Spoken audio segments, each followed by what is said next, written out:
This year, Brock Purdy has played like one of the best quarterbacks across the entire NFL, along the way setting the 49ers' single-season passing yards record. But despite having some of the best tape and statistics across the entire NFL, many people have labeled Brock Purdy a game manager and a system quarterback, basically saying if any other quarterback across the entire NFL got the opportunity Brock has got, they would succeed. And well, we actually got a glimpse into this when Sam Darnold stepped on the field week 18. So in this video, I wanted to see if a former 3rd overall pick can do what Brock Purdy has done on the field and really compare and contrast them. Starting out early in this Rams game though, Sam Darnold was trying to do his best Brock Purdy impersonation, showing off great anticipation and timing on this out route with Deebo Samuel. Specifically, my favorite part is how Sam Darnold is releasing this as soon as he hits his back foot. And this is something Brock Purdy has done time and time again throughout this year. Another way in which Sam Darnold quickly emulated Purdy is on this play where the offensive line quickly gets blown up.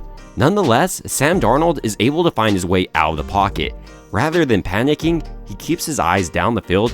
Ultimately, I don't think he could have done better on this play. When you're looking at the start of it once again, you can see how everyone's covered. Then he gets pressure in his face, rolls out, and finds his open man. While I've been focusing on the positives for Sam Darnold and the ways in which he's pretty similar to Brock Purdy, now we need to focus on their differences. Here, Sam Darnold will get the completion, but it's a different type of completion than Purdy would get.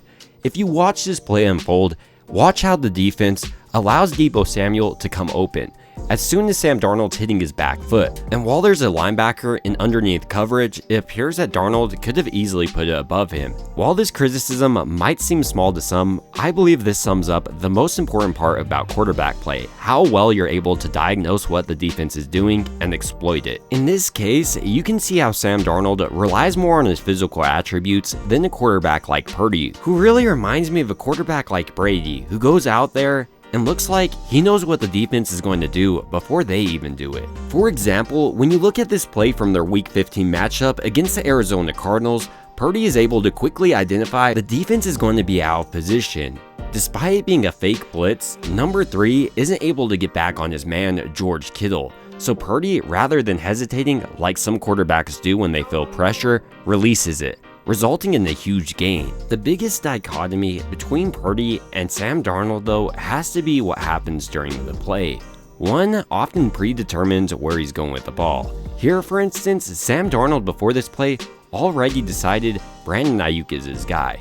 He releases it despite there being 2 wide receivers pretty open towards the bottom of your screen. Hitting either of those guys would have resulted in a first down or 2nd and short. As we further examine Sam Darnold, we see why Brock Purdy has been able to be so efficient in this Kyle Shanahan offense. The answers are there, it's just up to the quarterback to find them.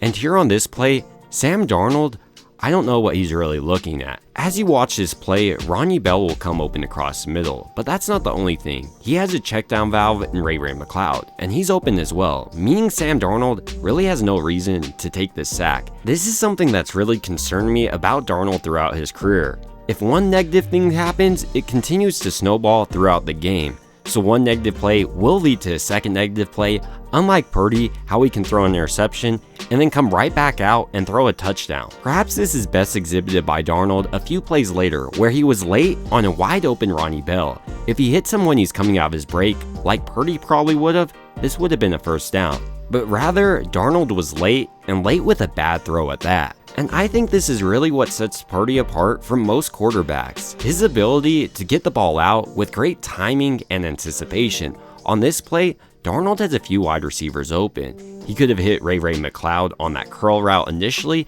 but he also had a wide open receiver on a corner route, and that would have resulted in a huge gain.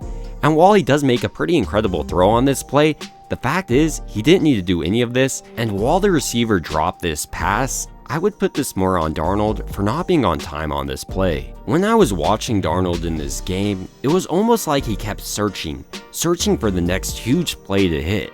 But as a quarterback, if you're looking for that next huge play and just looking for that one, you're missing all these underneath throws that can result in nice pickups for your team and really continue your drive. This is the best embodiment of the differences between Purdy and Sam Darnold. Purdy operates within Kyle Shanahan's system, And while many are going to make that sound like it's a bad thing, Patrick Mahomes operates with inside Andy Reid's system. And if Sam Darnold played more like a system quarterback in this game, he would have taken checkdowns like on the final play of this game rather than fumbles. While this video might seem like I'm just bashing Sam Darnold, the truth is, I think San Francisco actually has a pretty good backup on their hands. I actually made this video just to push back on the narrative that any quarterback could do what Brock Purdy's done. Because even the guy selected with the 3rd overall pick, Sam Darnold, just wasn't able to do it. Meaning, I think we need to start considering how to evaluate a quarterback effectively, in the NFL as well as college.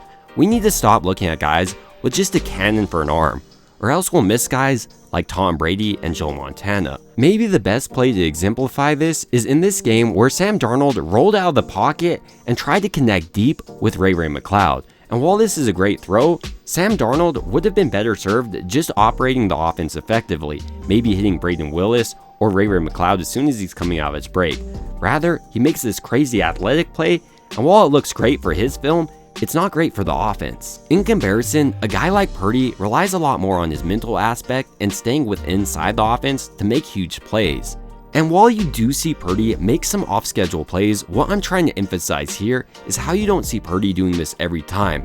Rather, he's operating the offense effectively, really going through his reads, and then if all of his reads are covered up, he's buying time and trying to go deep down the field. Ultimately, thanks to this Week 18 game, we get to really appreciate Purdy, because without him, Kyle Shanahan's offense wouldn't be the same. So the next time you hear a crazy narrative, like anyone could be successful in Kyle Shanahan's offense, you can point to this Week 18 matchup and say, really? Because Sam Darnold, someone with more physical attributes than Purdy, couldn't. So I believe it's time for the entire NFL to stop acting like Purdy is just some afterthought at the quarterback position. Rather, he looks like the new force in the NFL and the way teams should be evaluating a quarterback. Rather than just focusing on a huge play, focus on why that huge play happened. Did the quarterback miss a wide open slant early in that play and then had to roll out and find a wide receiver deep? Because if that's the case, the deep connection no longer looks as impressive, and I think this is often what scouts overlook. The quarterback may be making a bad read, but making up for it thanks to his physical toolset. Going forward, I believe Brock Purdy shows this philosophy should change.